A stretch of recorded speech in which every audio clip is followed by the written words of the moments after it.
us an opportunity to explore new learning avenues, and we are seeing a lot of webinars, faculty development programs being organized.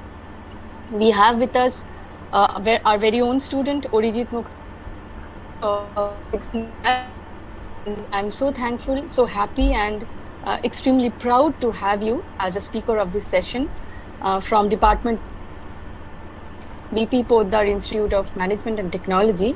I extend a very hearty welcome to all of you who have joined the session today, not only from our college as well as from other colleges. Due to enormous number of participants, we are hosting it on YouTube. So please leave your questions in the chat, which will be collected at the end of the session by Dr. Vikramaditya Mondal, and he'll be passing it on to the speaker who can answer the questions. So without much further ado, I'll pass it on to Professor B.N. Chatterjee, our former Dean and Professor Emeritus of Computer Science and Engineering Department, BPPIMT, to speak a few words on this occasion. Sir, please.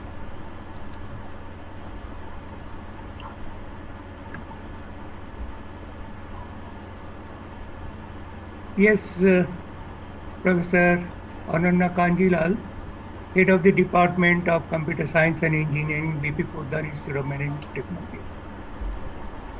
I am extremely glad that the Department of Computer Science and Engineering of this institute is arranging a webinar on deep learning in NLP for low resource languages. That too by one of our, I should say, very good alumni, Orijit Mukherjee.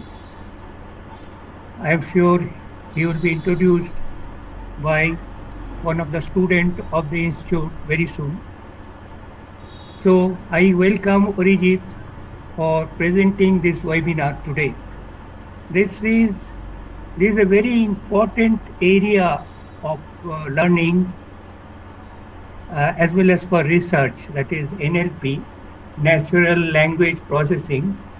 And from time to time we find that various methodologies are being used for deep learning for this purpose. But remember, this topic is being nurtured by the community, I should say, academic community for a very, very long time.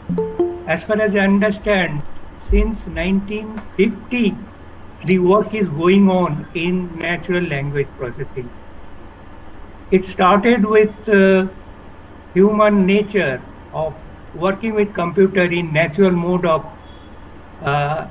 expression, that is by our written language as well as by spoken language. So initially the work was towards translation. Later on, people tried to use this for many type of application. I find that later on, when the application area increased, then the word learning got somehow introduced, because they tried to take the help of, I should say, pattern recognition and machine learning in order to help this process. And gradually they found that unsupervised or semi-supervised learning was the key area for NLP. And earlier work was through feature extraction, but later on, since 2010, I find the work in deep learning, deep learning has got very much introduced in NLP, and our ex-student, one of our prestigious alumni, is going to talk a little bit in this aspect, particularly when low resource language, when we use it for low resource language, where we don't have so much of features and other things, how deep learning is going to be utilized. Without much waiting, let us hear our speaker, because this is an area of current interest and it will remain for quite some time in our area. Thank you very much. So let us introduce our speaker and start the webinar.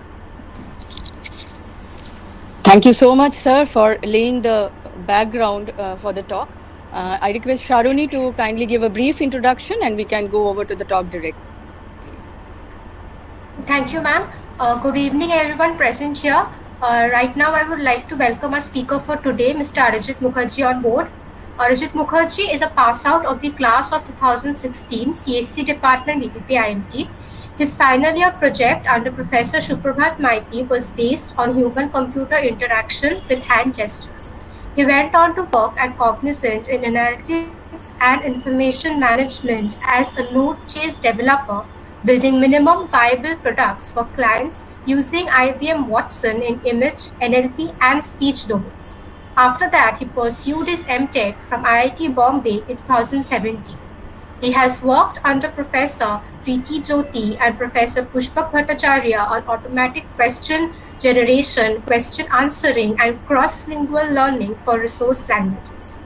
Their work on cross-lingual question generation improved significantly over current methods in both Hindi and Chinese and was published in ACL 90. In 2019, he joined Microsoft IDC as an applied scientist and worked in the Search Technology Center, India. Currently, he works on building text-to-speech models for Indian locals for Microsoft Cognitive Services and other customers. His interest lies in enabling current deep learning methods for speech and NLP on low-resource languages, making state-of-the-art models run production environments in real time, few-shot learning, cross-lingual learning, model compression, and distillation.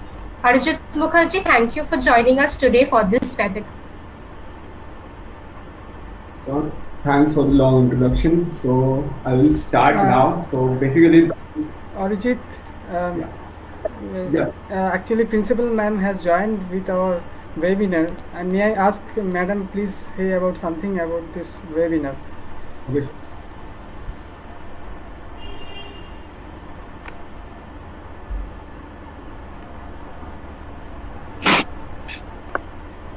Respected Professor B.N. Chatterjee, today's speaker, and also our alumni member, Arijit Mukherjee, and all other members of BPPIMT family. Good evening to all of you.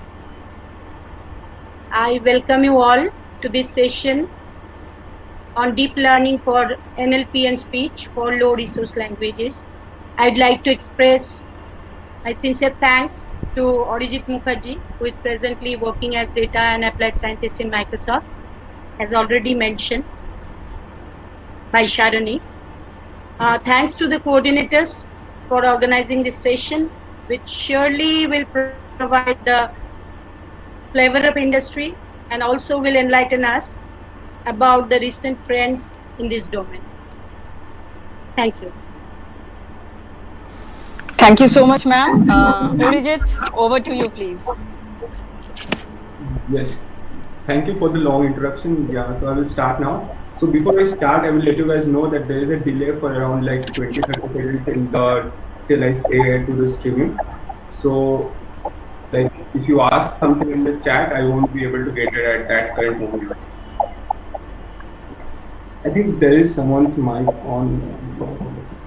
So before I start, there is a bit of disclaimer about this. The presentation oversimplifies a lot of things and leaves out most of the nuances which are actually integral part of the learning solution. So everything I say, take it with a pinch of salt and go. There are a lot of links in the presentation, and if you want to know more about them and know more in the detail, you can just go to those links and look at that. So I will start it. So the content for today will be like, we all know about the image. We most probably know about the ImageNet movement in computer vision, and what I'm going to present you is like the ImageNet moment for NLP has come, and it's like just starting. So the talk will be more focused about how the NLP field is actually revolutionizing in the last couple of years. And I will start with the basics of NLP, and then go a little bit deeper about like language understanding and generation, and like universal language understanding. And then the last part of the talk will be more focused around like how we scale deep learning solution across multiple languages, and also like how we actually put those models into production. So we'll start basic thing is like, what is the ImageNet moment? So if you go like previously people used to do like a lot of feature engineering and then do like in image only. People used to do a lot of feature engineering and then do simple classification. So in 2009, there was a dataset released which was called the ImageNet Large Scale Visual Recognition Challenge. And that actually invited a lot of research in this field. So what the dataset had, it had like around 1.2 million trained images, and there was like 1,000. So, are you guys able to see the slides or not? Like, Yes, I think you yes, guys are able to do that. yes. We are getting your slide. Okay, sure. So the ImageNet datasets consist of like 1.2 million object images, and there is around like 1,000 object classes, and the test set is built around like 100K images. And most probably we all know or somehow know about this challenge.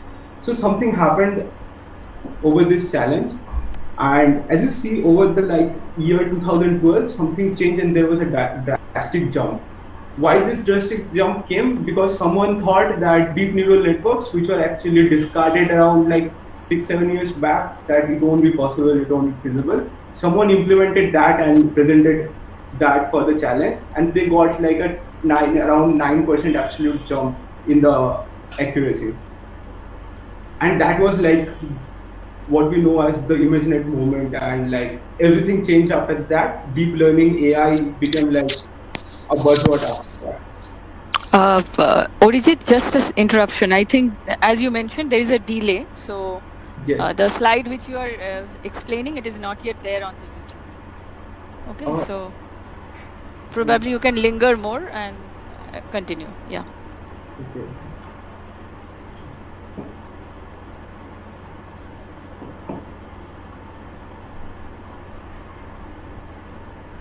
So yeah, so basically this happened, the ImageNet classification. So just open So it's available now. It's available. Yeah. okay. So I will first start with the basic. So is my voice and the slide is not in sync?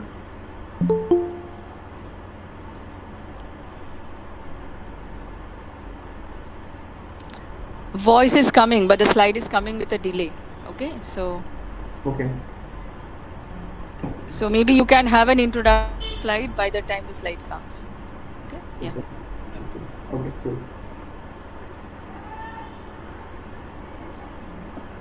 So if you want to discuss about the basics in this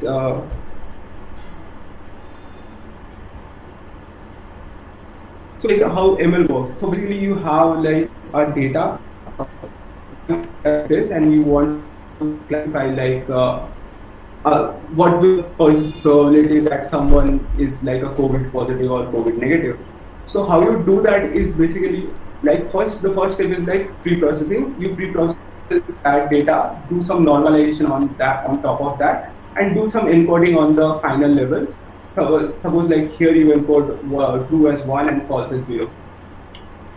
So finally what happens is like this is your input, and then in the neural network scenario what happens, you have a weight vector, and that weight vector is basically multiplied with that input, and you calculate the W transpose of that input. And basically this is nothing but like the dot product. You multiply this with this, you multiply this with this, and then you finally sum it up. And after that you add a nonlinear activation on top of that, and finally you get an output. So this thing is like a single layer of a neural network, and you do it for multiple times, and finally you get like a single output which will define your probability. So how do you train it? Basically, the next question will be how, okay, it's like this entire step is the forward pass. How do you train it and change the weight? So the next step will be like you already have the two levels. You calculate some sort of error over that, and then you do what you call backpropagation. So in backpropagation, it's nothing but like you calculate the error and you have learned in 11 or 12 like how to minimize a given function. So basically that is what is happening here. So the advantage about this is that the whole approach is very much modular. You can use any type of linear transformation, any type of activation, any type of loss functions, as long as those are like differentiable functions. And sometimes it also works with when you have like non-differentiable functions. And it has been theoretically shown that a neural network can actually approximate any real value function with just a single layer and with a non-linear activation. And what changed, like people were doing neural networks from the 1950s, but what changed was like the gradient descent algorithm, and that proved that you can actually train any network which is a collection of any number of layers. So now if you want to apply neural networks for NLP and sequences,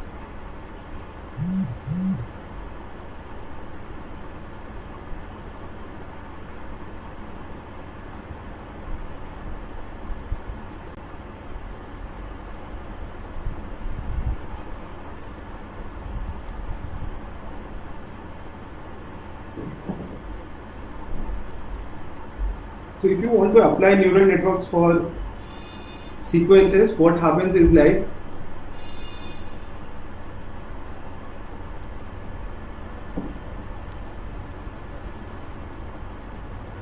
you basically get like, suppose this is your sentence, and you basically get like the word embeddings for those particular words, and then instead of like what you do is like you pass that to a single point, and then you get an output, and in the next step you concat the input with the output, and you finally get the output of that step.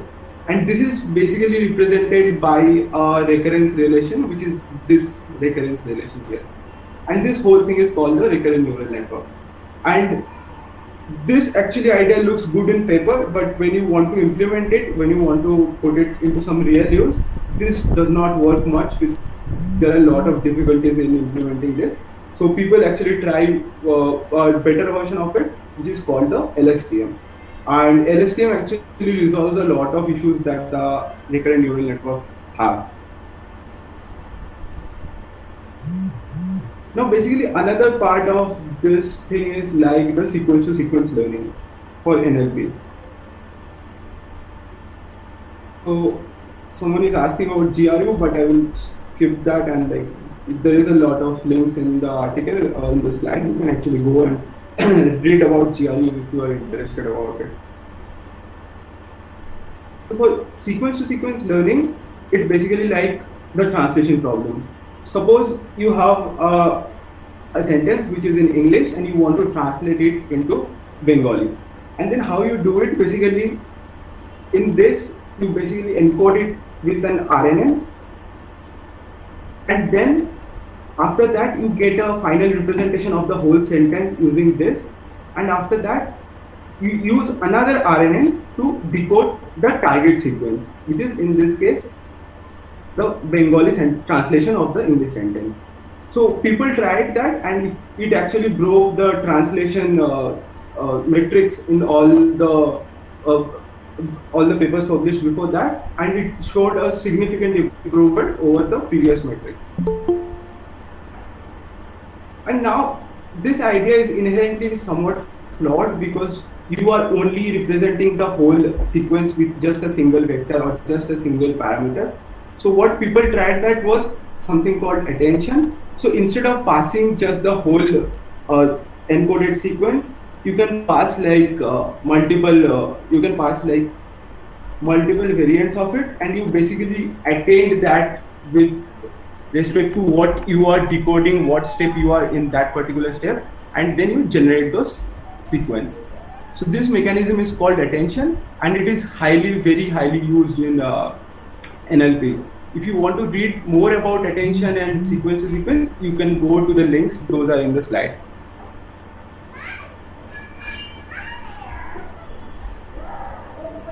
So finally, in NLP, if you want to do some prove that your algorithm is better than the others, so basically what you do is there are some benchmark tasks which you want to show that it actually improves on that. So I will discuss about few tasks that are there in NLP, and then we can some detail. So one of the tasks is like sentiment analysis, and there are like multiple data sets, and this is a very famous example of sentiment analysis when someone tweeted that thank you for sending my baggage to Hyderabad and flying me to Calcutta at the same time. Brilliant service, Indigo. And Indigo's Twitter bot thought that it was actually brilliant service, and then it replied that it's glad to hear that. So you don't want such bad PR to happen.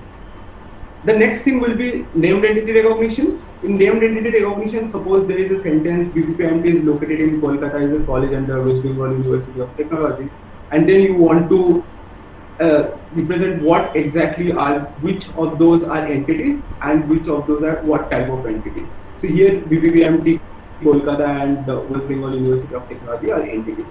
And the next one is textual semantic similarity given two sentences, deciding whether those two sentences are like same, or basically they mean the same thing or not. Then the next part will be something called semantic role leveling, which is like given a sentence, you try to extract entity relationships pairs from those sentences. And there are like, I have already noted down the data sets which are popular in those particular tasks. And there is also something called co-reference resolution. So if you see this example, I voted for Nader because he was most aligned with my values, she said. So basically my and she points to this I, and all of them are the same, pointing to the same person, and Nader and he points to the same person. So this linkage is called co-reference resolution. And then finally we have natural language inference, which is given two sentences, whether say that the sentence 1 actually entails, or like sentence 1 and sentence 2 are actually one after another, or the fact of sentence 2 contradicts the fact of sentence 1, or those sentences are not anywhere related. And this is a very popular NLP task, and there are like a lot of data sets in it and a lot of benchmarking data sets in it. And finally is the reading comprehension. Reading comprehension is one of the most like popular tasks if you want to see like if you want to understand the capability of machine reading language. In reading comprehension, you have a paragraph, you have a question, and you have to automatically answer that question from the knowledge you have from the paragraph.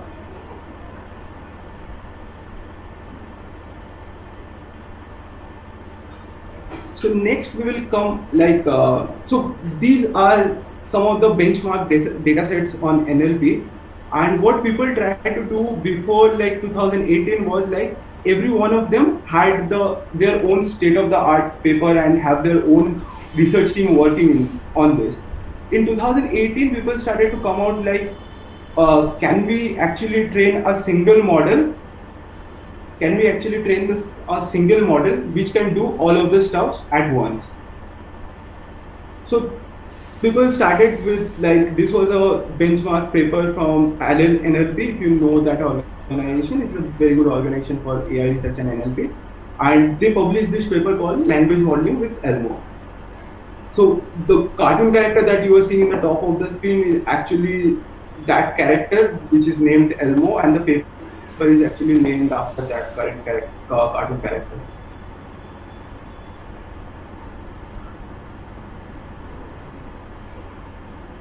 So the idea behind all this was like, can you train a single system which can learn a powerful language representation and then perform a specific task? So so that there were 2 points. One point was like learning a powerful language representation, and the other thing was like that powerful language representation should be general enough that it can downstream to any other task specific any other specific task. So what they proposed was they proposed a RNN based network where they will feed us how they will pre-train that particular network was they will feed first they will collect a lot of data from the internet, and then they will feed that RNN, train that RNN to predict the next word of that sentence. So basically, if my input is George House MD often constructed this medical genius, then it should predict like a shifted shifted sentence of this possible input. And then how they train it. So basically, they collected 1 billion words benchmark from language modeling, which is a very popular data set by Google. It contains around 1 billion words, and it contains around somewhat like 100 million sentences collected from the internet. And then they basically trained their language model using this. It is not, the language model wasn't like as simple as this. There was a lot of those were like not simple basic RNNs. Those were actually 2 layers LSTMs, and the hidden size of them was somewhat varying. But what Elmo brought in the market was like it was a single model which was then fine-tuned to some like what you do like called transfer learning. Then there was fine-tuned to some specific tasks, and they improved over all the tasks over huge margin. In some cases, the relative improvement was as high as 30-40%. So these are all like the tasks that I discussed previously: NER, SQuAD, CoreF, SRL, and parsing. And it actually was the first model which showed that you can train a single model and then you can fine-tune with the downstream task and improve over it significantly. So this opened box of opportunity for like in the NLP field, and probably I will take some questions if you guys have some questions. Probably someone can say, and we can like take some questions and like discuss about this. We can go to the next step.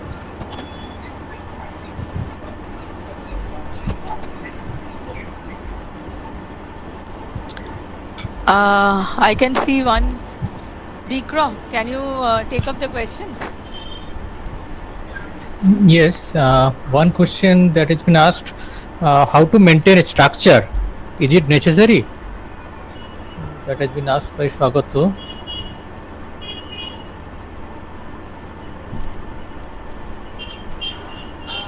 I can see one.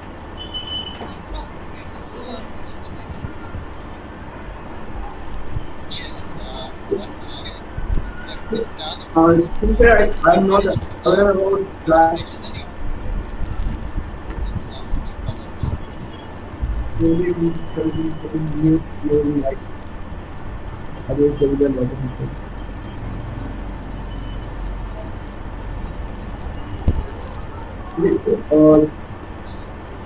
I'm not sure what she's asking for structure, but the last question is, isn't ULM fit the first and not Elmo?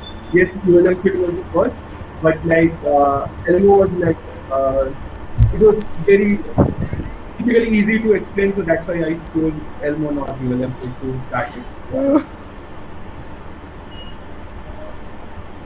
So we can like go ahead to the next slide then. Okay, you can. Yeah.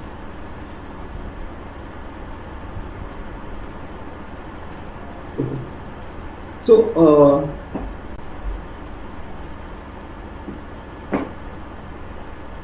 so I think now from okay. So Shuprabhat, the slides are not visible. Can you please check?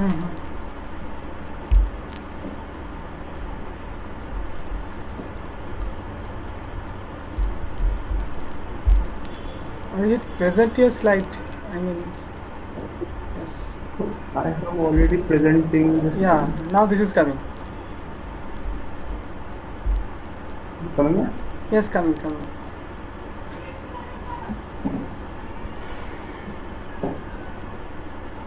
So Not. I can't see it.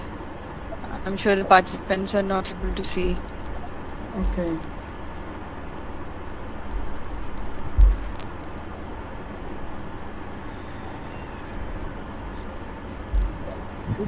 It's visible now. It's, Yeah, it's visible.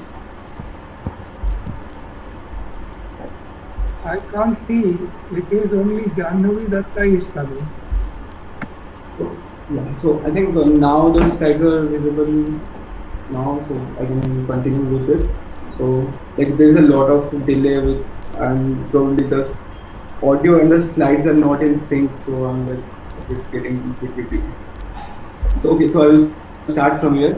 So basically at this point, LS teams were the king of the the research space, and then something came like transformers. So there were like few problems with LSTMs. So LSTMs were like auto-regressive. So what do we mean by auto-regressive is like you have to give a input, wait for the output, then you have to give the next input. So when there are auto-regressive models, there are very low scope of actually parallelizing those models, and those models does not scale well when you train for larger amount of models or large amount of data.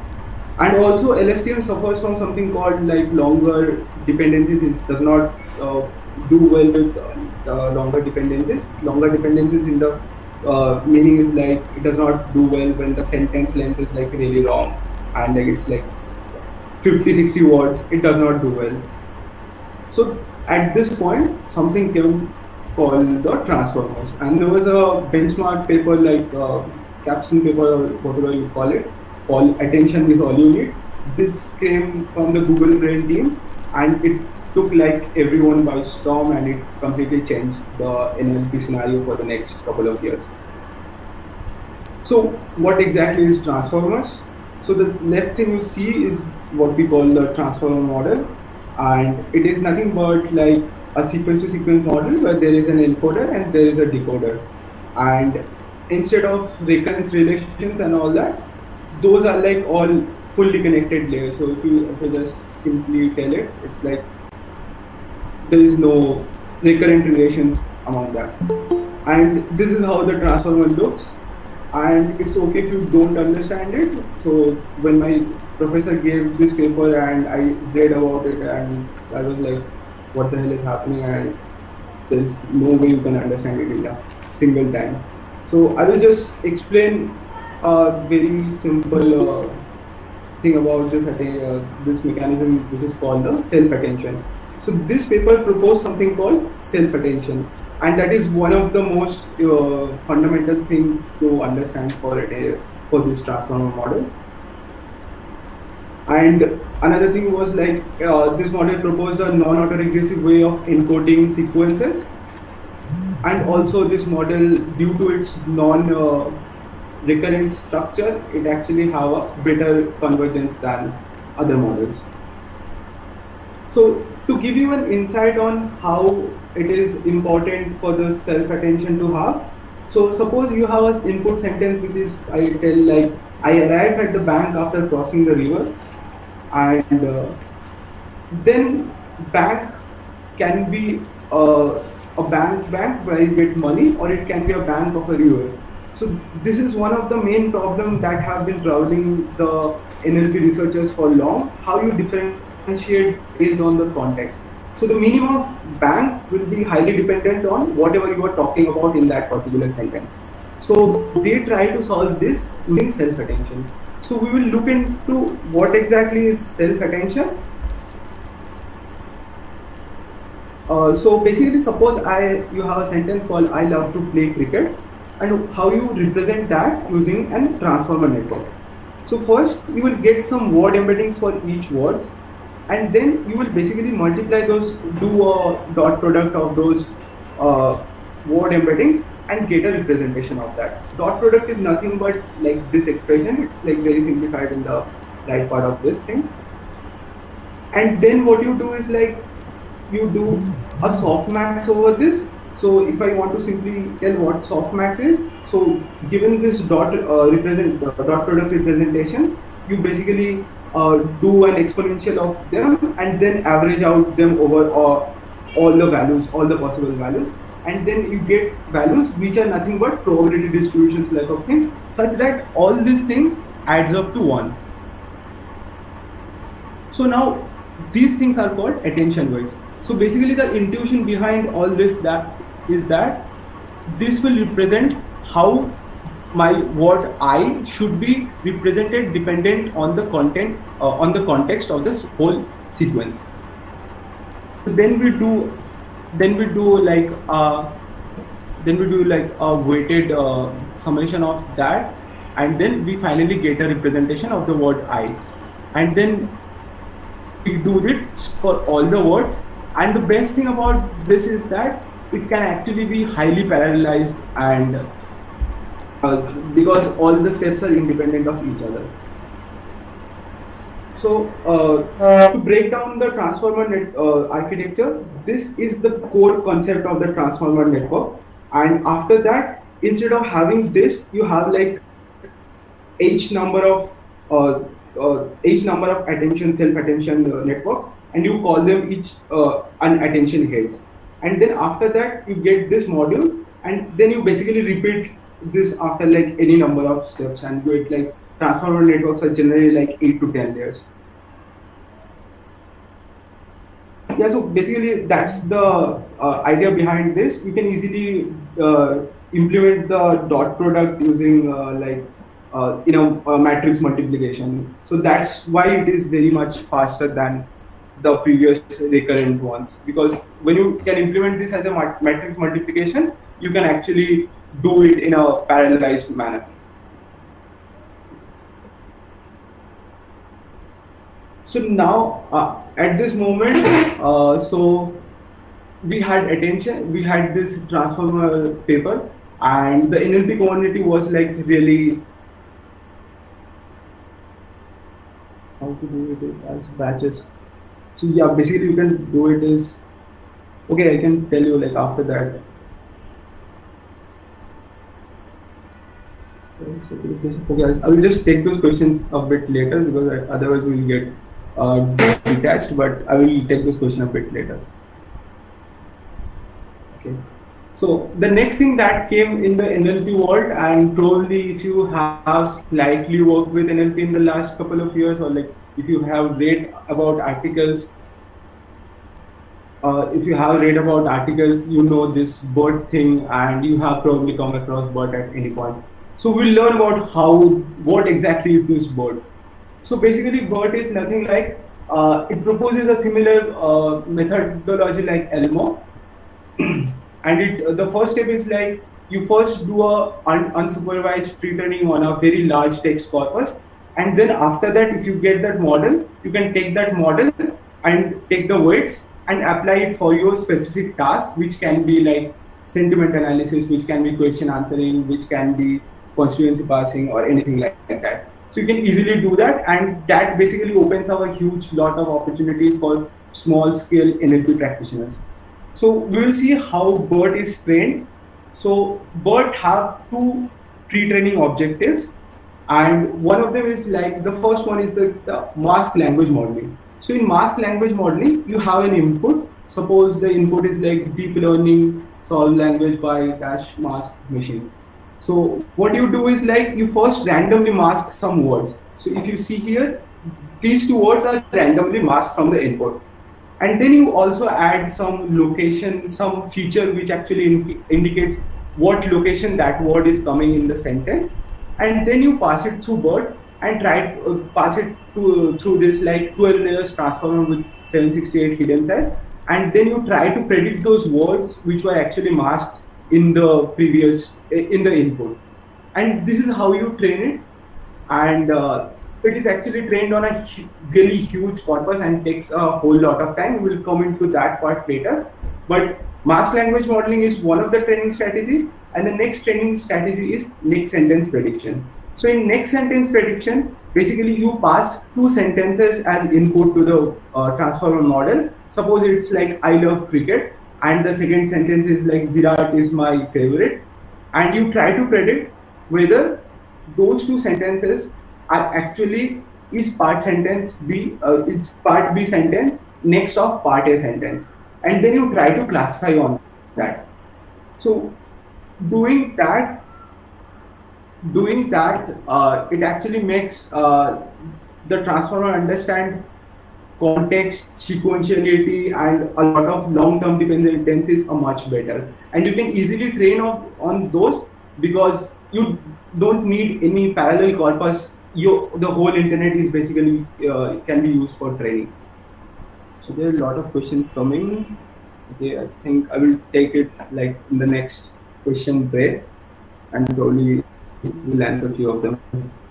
And so these are the two main steps that we are using for like pre-training. And once the pre-training is done, you can actually take this model and apply to your specific task without doing much, and it actually performs really well on it. So once the pre-training is done, you can take the weights and then it applied to your specific particular task. What you need to do is you need to only add couple of layers on top of that, and as there like you need to only add like 1-2 layers, there will be like 2,000-3,000 parameters that you need to learn. So you can very easily learn. So if you have a data set which is like of 1,000 sentences, then you can very easily learn on that, because there are very small, you already have learned a powerful language representation on the base model itself.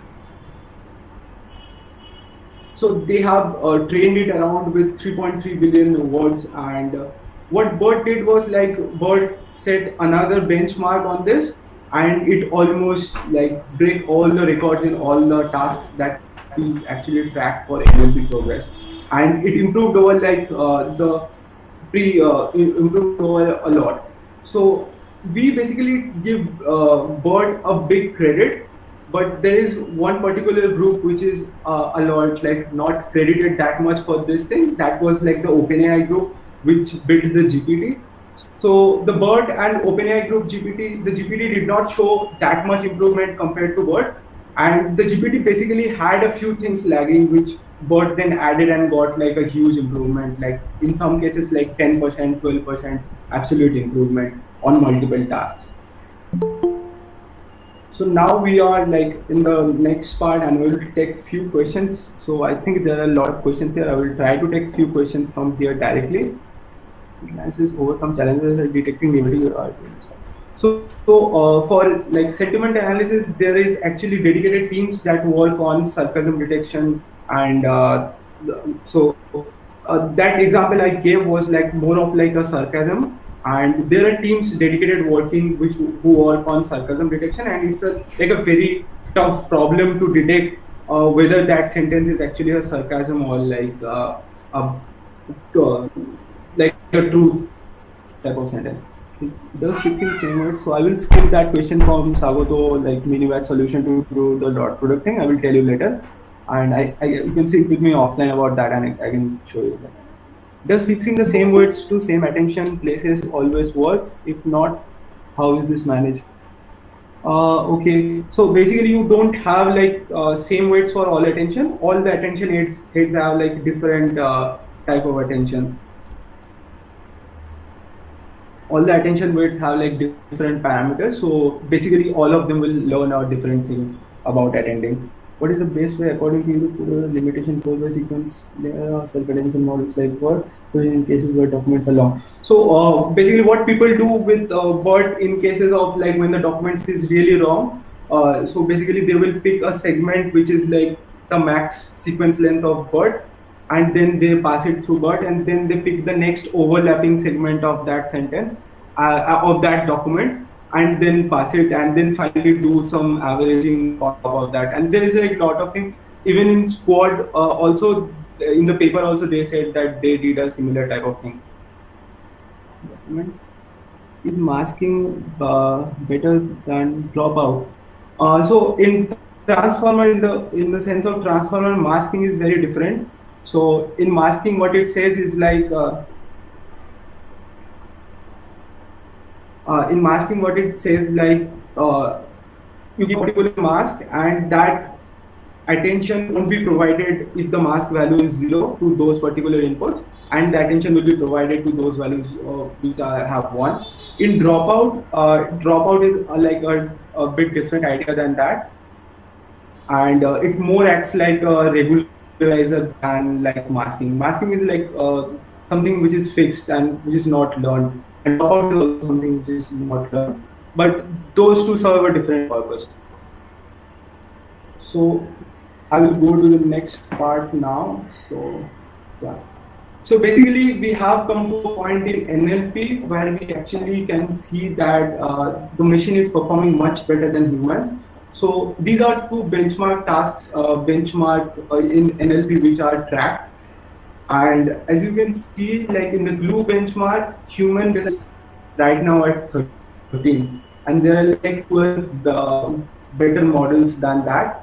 And for sport, the case is like the human race is like more backward in that, and it's so late in the leaderboard that they even stopped like giving rank to the human performance. And if you slightly, it stands around 2021.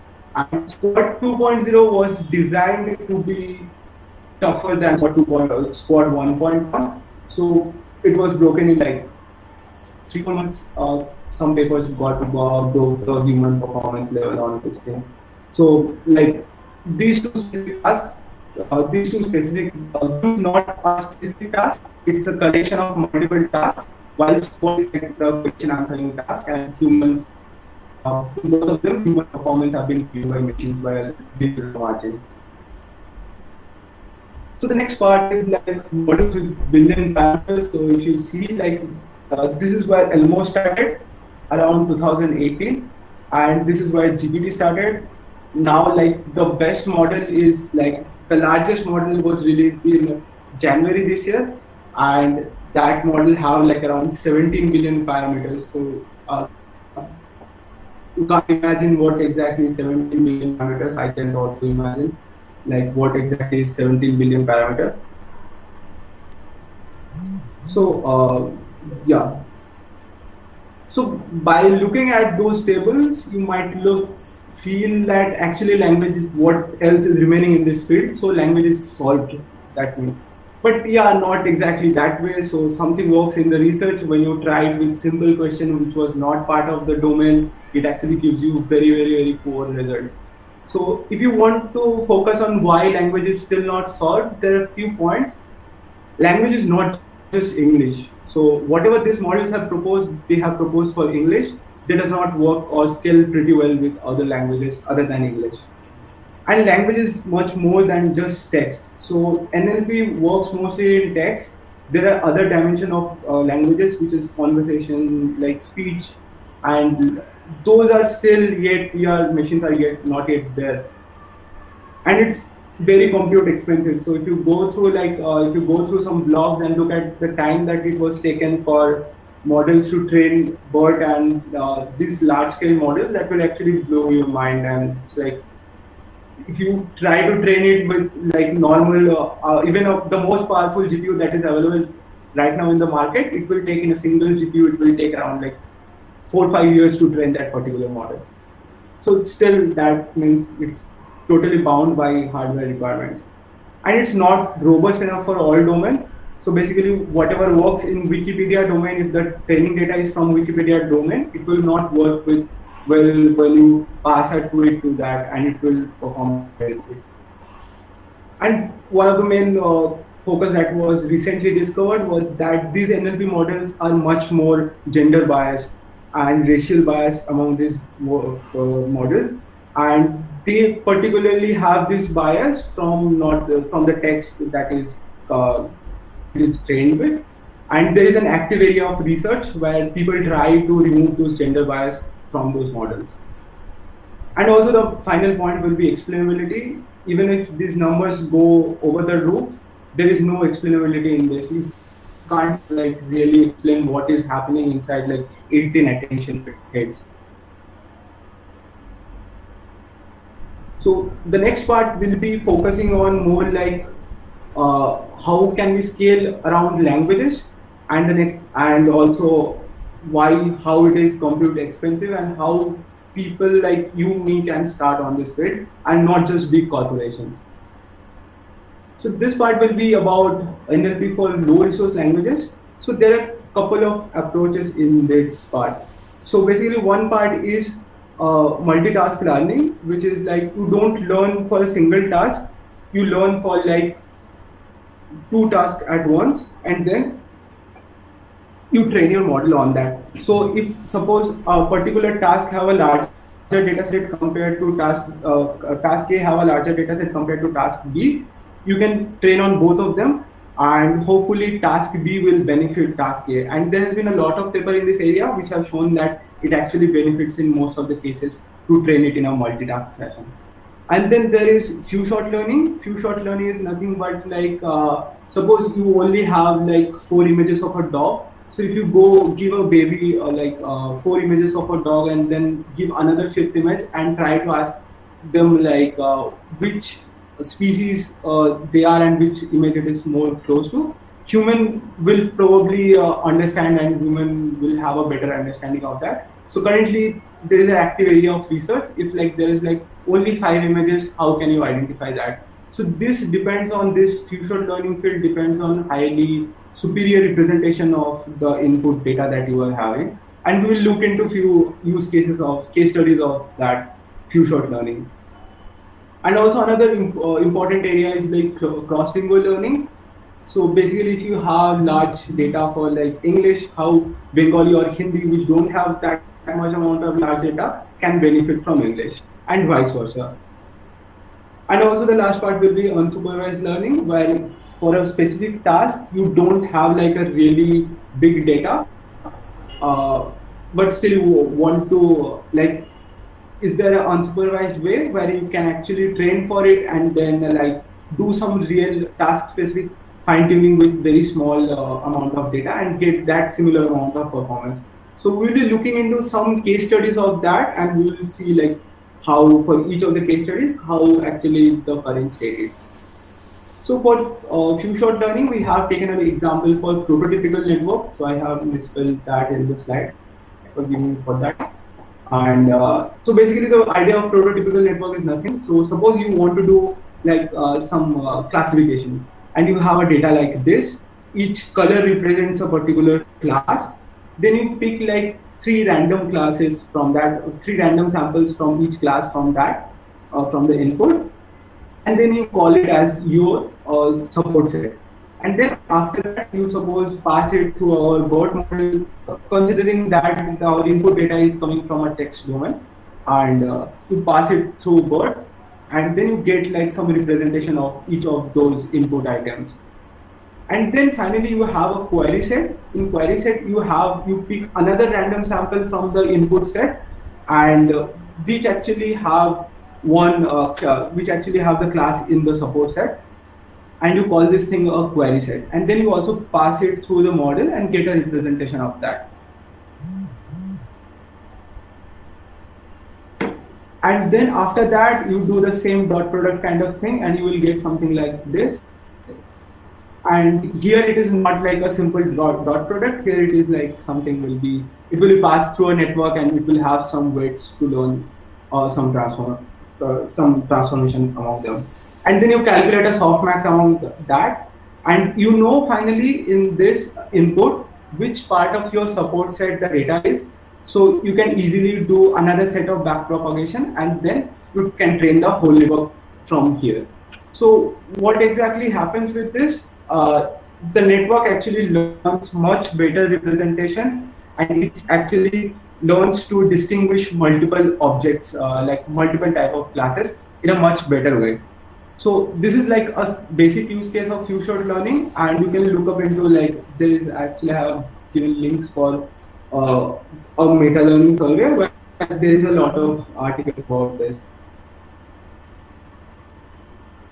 So another part is like unsupervised translation. This is basically a use case of unsupervised learning. In unsupervised translation, what you do is like you don't have any parallel data in translation, and then you try to do like map from language 1 to language 2.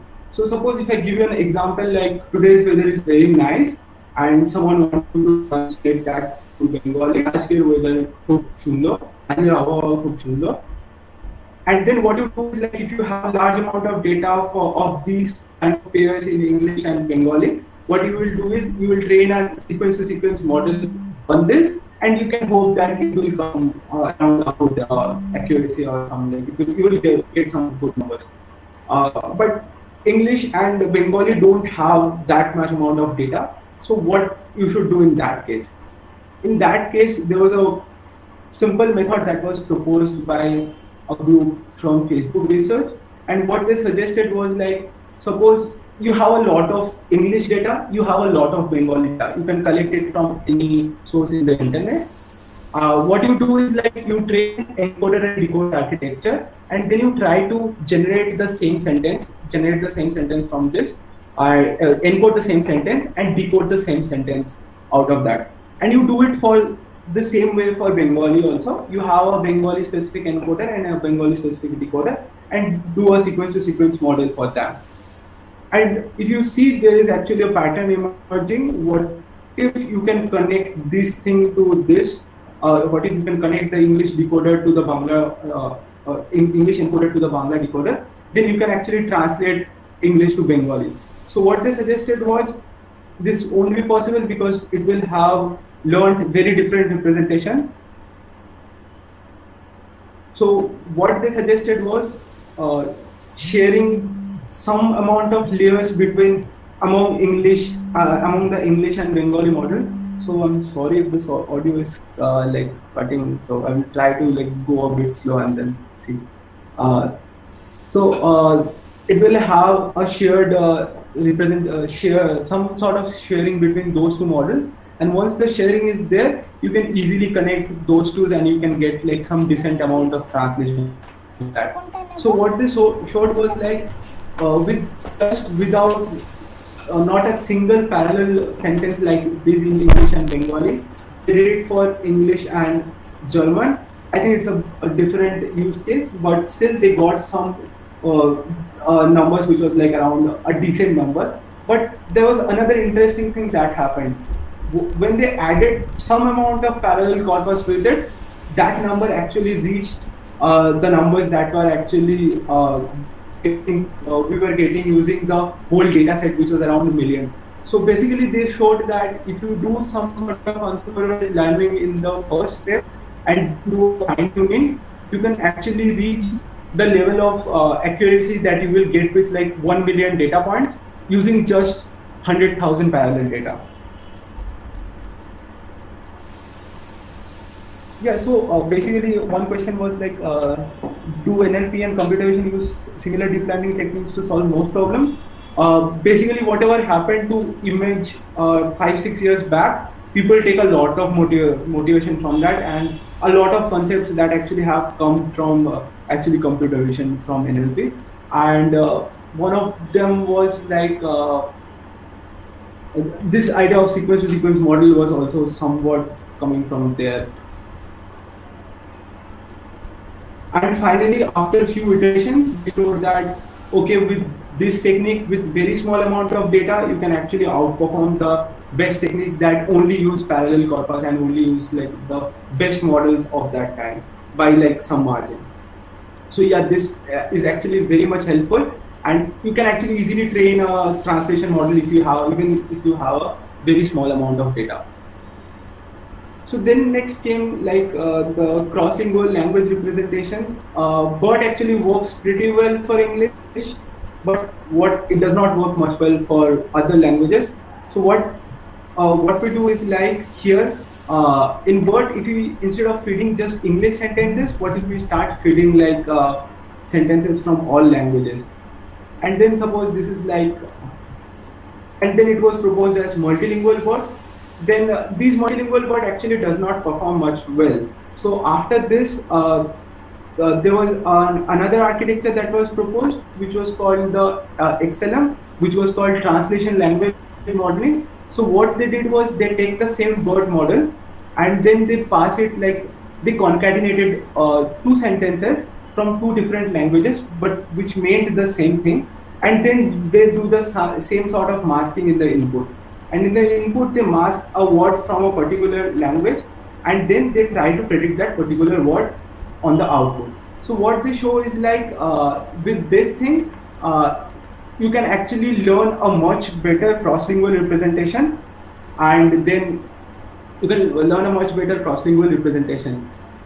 And what you can do is like, if you have a model like this, and suppose someone you are interested in doing like sentiment analysis in Bengali, so you can take a single text, and there are like sentiment analysis data sets in Bengali which have like 100 200 samples, where you can actually label those 100 200 samples and take this model which is already trained on like 100 200 sentences, and then just add a single layer on top of that and do the classification, train it on just sentiment analysis. So what happens, like, as this base model already have a lot of representation about Bengali and multiple other languages, you actually don't need to need a lot of data for training it on Bengali sentiment analysis, and you can easily do it for, like, you can easily scale it for more languages. So these models are typically available in 4 languages, and there is a link. There is a link. You can actually download this.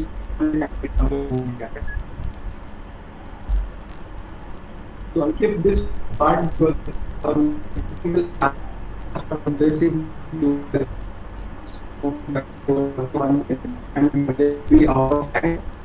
will skip that and I will go to the last part. So the challenges of training. So like you probably will be thinking like these are cool, but this will require like GPUs which cost in lakhs. So if I give you some estimate about like till when I used to do my MTech, when I was doing my MTech, our lab had this sort of GPUs, and this cost around like 90,000 rupees for a 11 GB GPU, and this can only take like only 3 to 6 input samples in a single batch. And these are like more production-wise GPUs which are used by large corporations. They're like typically NVIDIA V100 GPUs, which costs in the lakhs. So the entry barrier is very high in this particular field. So, but not right now. Like recently during architecture GPUs, which are like, if you are do play computer, you know the architecture is graphics card. About only computer, and to like a huge award for those NLP practitioners and like those who are doing this economic. Typically they cost a lot less, around 40 to 50,000 rupees. They cost 8 GB, and these GPU is like that it has tensor cores and it supports floating point 16-bit computation. So in the standard models actually have 32-bit computation, and these can support like effective like the 16 GB, and it can double any computation. And also don't have like and I would like to also have this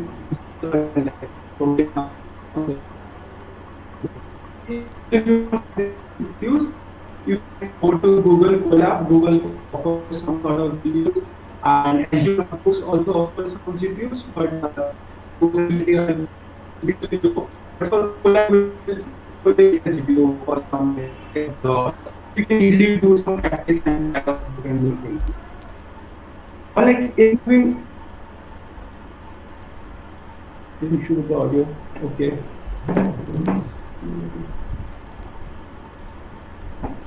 Okay, so I'm like almost done in this part. So this is like the last slide.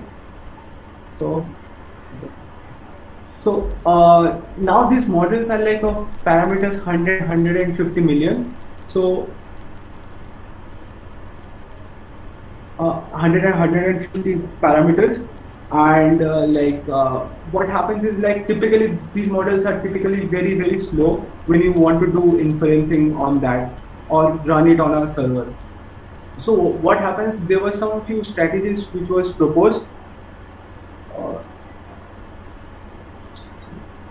Okay. So there were few strategies which were proposed, and some of them considers like changing the architecture. Some of them actually do like compressing the model after the model weights. So if your model is trained on floating point 32, you try to convert those to floating point 16, and it actually saves like half of the space, and it actually speeds up in a 2x manner. And there is also something called pruning. So you train a network and then you randomly drop out paths from that network. This is not exactly same as dropout because you do it after training, and then you have a validation set, and then you will actually drop them out, and like you try to get a bit smaller network, and this strategy is called pruning. And there are a lot of tools that actually do it on like Colab GPUs does not support probably FP8. Probably P100 is the only GPU that supports FP8, but it supports like FP16 Colab GPU supports. So there are a lot of frameworks that actually give the code to this framework, and they will highly optimize your code, highly optimize your model so that it can even learn on GPU. So another interesting approach is like knowledge distillation. In knowledge distillation, what happens, like typically you have a very large network, and you want to train a small network from that network. So what happens is like you have a completely, so that will answer the question of like what will be a good data augmentation strategy for NLP. So once you have a large network, you can feed it unlabeled data set from the internet, and then you can ask it to like label that data set for you. So it will label it as a probability distribution, and then you pick a very small network, which is like typically if your teacher network. So the yellow network is called the teacher network, and the blue network is called the student network. So if your teacher network is almost around like 24 layers, 1000 hidden side, you pick a very small network which is like 4 layers, 256 hidden side, and then you train that small layer with the labels that you have generated from the large layer. And this thing actually works amazingly well, and actually is applied to most of the things that you use. Even if you are using translation, if you are using like any speech services, those models are trained through distillation, because the big models can't be deployed in production because they will have a really huge throughput.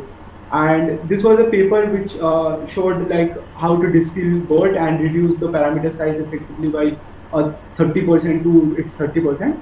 And I have also linked a few like articles where you can go and find about this. And yeah, that's more or less the end of the talk. So I think there was a lot of issues because of like probably about the syncing. So, sir, anything?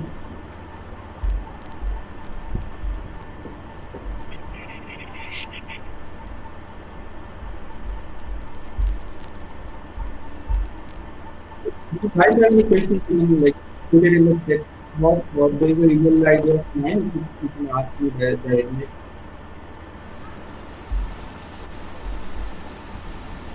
Vikram, can you take up some questions? I think he has taken up a lot of questions so far. Yes. Anything else? Most of the Uh-huh. So I have a question, Arijit. So can you put some light on use of GAN in this case for low resource languages? Yes, so basically people tried GAN for NLP a lot, and you can like mute your mic, otherwise there will be people. So the people actually tried GAN for NLP for a long time, but GAN does not work because there is a fundamental problem with GAN. Is like GAN does not work when the variable that you are trying to generate is discrete. So it does work with images, because some way images, even if images are continuous, images are discrete. It is more in the continuous side. But for text, you have to predict like text generation does not work much well with GAN. But there are applications of GAN that actually happen, and in those applications are mostly limited towards like adversarial learning situations, And so if I want to give you an example of adversarial learning situation, that will be something like, suppose you want to generate text. Suppose you want to generate text and you want to have, like, you don't want that particular feature to be more dominant in the output. So you can do some adversarial learning on that particular feature and then add it as a loss to that network. So in those cases, it works. But like if you want to know about text generation, CAN does not work that well. But there are like other methods which are like, if you see GPT and GPT-2, XLNet, those are work really well for like text generation scenarios. And probably text generation is more like an open problem right now.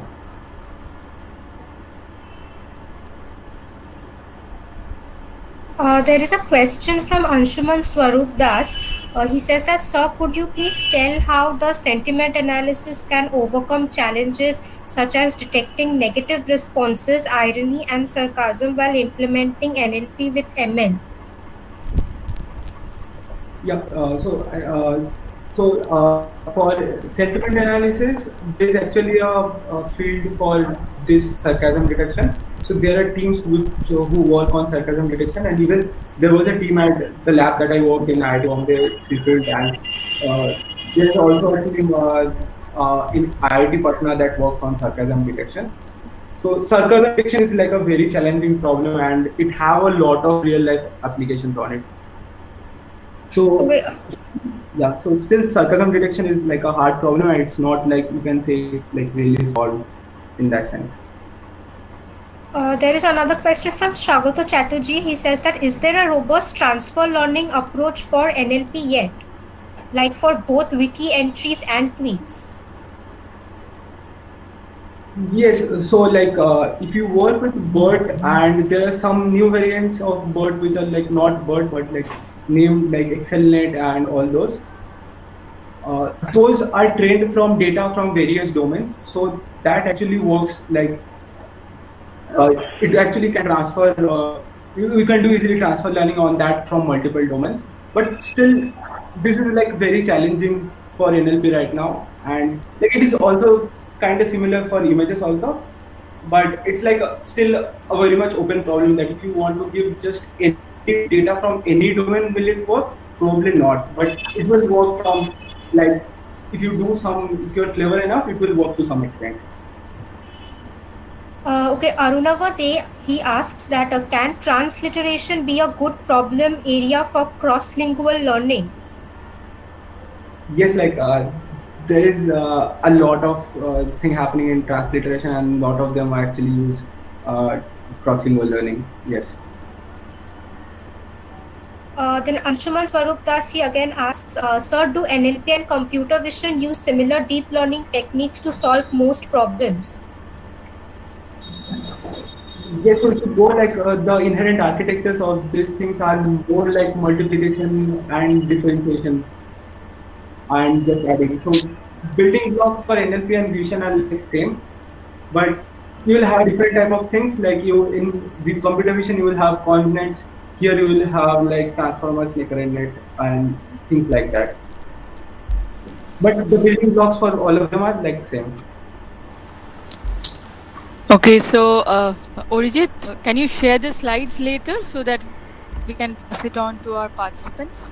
Yes, sure. I can. Okay, because I think there are a lot of very important, very informative links which they can explore. So that will be of great help. Okay. Yes, sure. I will paste the slides right now in the chat. That will be like good. Okay. Okay. I think there are more questions. They can be taken offline. You have shared your email, and I would the coordinator of the session, Shuprabhat, to conclude with a vote of thanks. Okay, thank you. Special thanks to Mr. Arijit Mukherjee, our student. He was a pass-out student of 2016 batch. Thank you, Arijit, for your very nice presentation, and thank you to all the team members for organizing this webinar in a short notice. I mean, Our HOD madam is present here. Vikram sir is present here. Thanks to principal ma'am and thanks to Professor B.N. Chatterjee sir, who has supported all the way to conduct this webinar successfully. And thanks to the participant for listening this nice lecture. I think you will get lots of insight out of it, and you'll get you'll get a new direction from these slides. Arijit will be shared in a short time. Thanks to all of you again for arranging this webinar and participating to this webinar. Okay. Okay, so thanks to all of you once more. I think the feedback form the link will be shared by Sharuni shortly in the WhatsApp group, Sharuni and Shomodit. So once you fill up the feedback, you'll get the e-certificate as it has been happening. I think a big thanks to the students also who had been associated, and a special thanks once again to Arijit. Thank you for coming forth and presenting it. Okay, so have a good night and have a safe stay, all of you. Yes.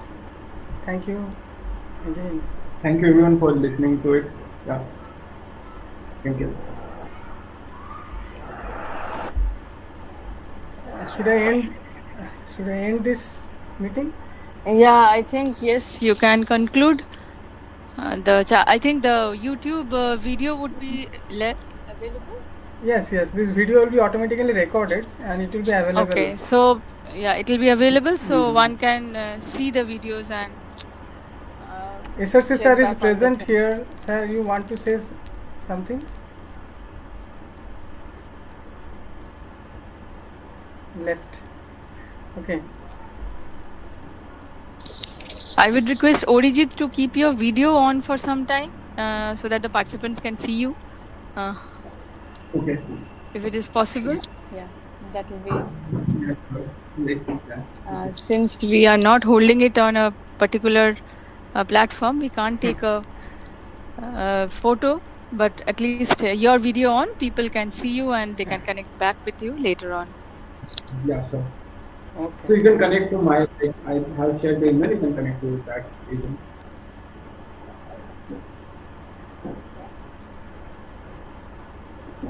Okay, should I thank you again to all of you?